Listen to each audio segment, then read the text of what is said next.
Voilà, ça c'est une mesure. On va en faire d'autres, donc il en faut 60.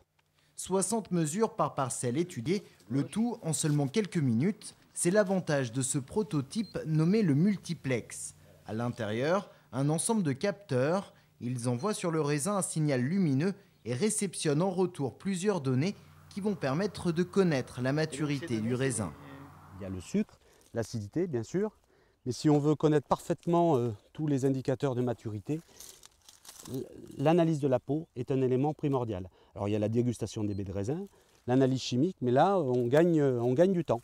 Un outil qui vient en complément des autres instruments de mesure du vigneron, comme le réfractomètre pour la teneur en sucre ou la soude pour l'acidité.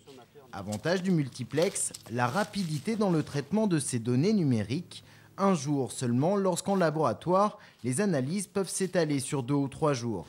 Ainsi, le vigneron connaît au jour près la date idéale pour vendanger.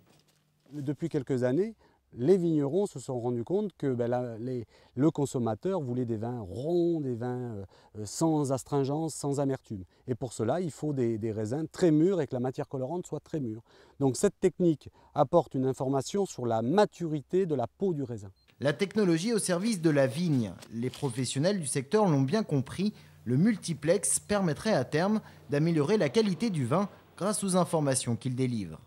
L'intérêt, c'est de multiplier le nombre de prises d'échantillons par parcelle et de pouvoir le faire sur chaque parcelle. C'est une multiplication d'échantillonnage, ce qui fait qu'on peut avoir une cartographie de nos parcelles. Une cartographie des parcelles qui permettra de faire à la veille des vendanges le tri entre les bons et les moins bons raisins grâce à la géolocalisation des grappes. Les vendanges deviendraient ainsi sélectives, mais l'appareil est encore au stade expérimental. C'est pourquoi les vignerons sont encore frileux et comparent de près les données du multiplex aux autres données récoltées par les méthodes traditionnelles.